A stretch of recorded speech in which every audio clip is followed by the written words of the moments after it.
Bob Harris. We're getting ready to use paper stencil on our integrally colored slab. Just a few conditions to be concerned about. Temperatures are well in excess of 90 degrees, plus we have the sun baking against this metal building. It's really setting this slab up fast, so you've got to work quickly. Or the preference is to pour in the coolest part of the day. Right, yeah, line this straight line right up there. Right, good. Okay, our preferred tool here is a pair of scissors for cutting the stencil. Important to have the stencil lie flat. Ron's just going to embed that stencil so it lays flat. There you go. See how it's actually pushing the stencil into the paste of the concrete. Another concern is this wind. You see it's very windy out, so it's going to very rapidly dry that surface out.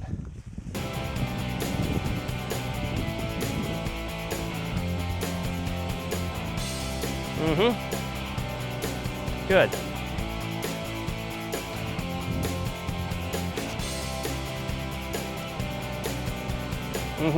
Good. Right. Now what's important is you'll notice that we don't have standing bleed water on the surface. You don't want to apply the stencil when you have a lot of bleed water that's risen to the surface. So right now you can see Ron's doing a good job. He's embedding that stencil into the paste.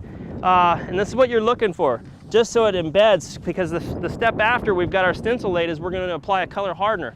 And if the stencil's not laying down flat, the color hardener will wick or bleed underneath. So this is an important step to embed that stencil. All right, we've just about got our first layer of our stencil rolled embedded into the paste. Again, when it's warm, you've got to work quick so it doesn't get away from us. What I want to do before I use this color hardener is I want to turn it over and roll it. Turn it upside down. What happens is when it sits in the bucket, it becomes condensed. And when I put my hands in there, I don't want to throw a big clump on there. So you want to, in essence, fluff the hardener up. So what I'm doing now is I'm applying my first application of color hardener just carefully so I don't put it underneath the stencil, okay?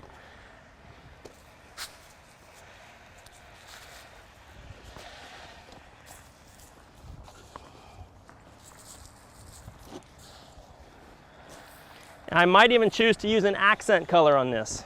In other words, we call that a flash color, just to get kind of a nice antique look. Now I'm just going to simply get an accent color, and what we're using is a kind of a medium gray color hardener color. Now this is, in my opinion, what really kind of separates an average stencil job to, say, an extraordinary stencil job, is by marbling some different colors. So one thing I don't like to see, and this in my opinion kind of ruins a stencil job, I'll see craftspeople or artisans, when it comes to antiquing with what we call a flash hardener, they have this tendency to take a handful of it and go across the slab almost like it's in a streak, okay? Like a bolt of lightning. And in nature, that's not organic. That would never happen from stone to stone. What I mean by that is you would never see a black streak going from this stone across this stone into this stone. It doesn't look natural. So don't flash in a streak like this. Flash very randomly.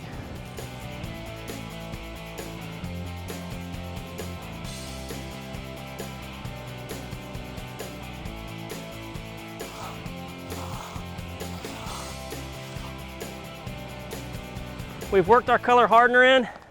It's now time to texture, and there's a couple ways that you can texture. This is called a texture roller.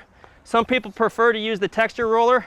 As you can see, it just imparts a light texture to it.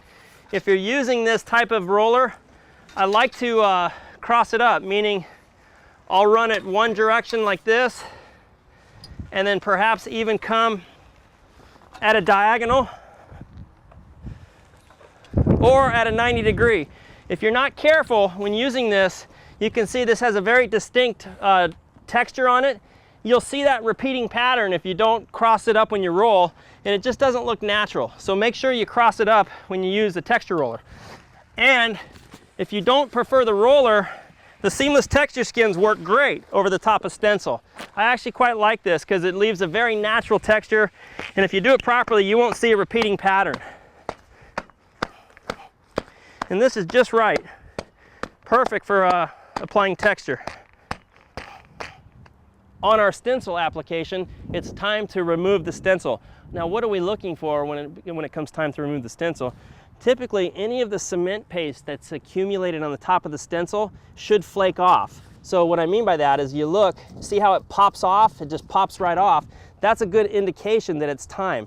In other words, if we lift the stencil and the cement paste is still wet, it's too soon. And if you remove the stencil too soon, it could fray or fracture the edge, which is not always a bad thing. On some patterns, I almost prefer that we fray or fracture the edge to make it look more authentic or realistic. So what is the right time? Certainly the temperature is going to determine or dictate that. Roughly 3 hours has transpired since we put our texture skin over the top of this, and Brad's going to go ahead and demonstrate removing. Now watch over there what happens when he lifts it. Do you see how the little paste flakes off? That's the indication. That's what you're looking for there. It's a great example. It just flakes right off of the stencil. So this is a perfect time to remove this stencil. So you notice how it flakes right off the top, and we see the pattern, the underlying pattern.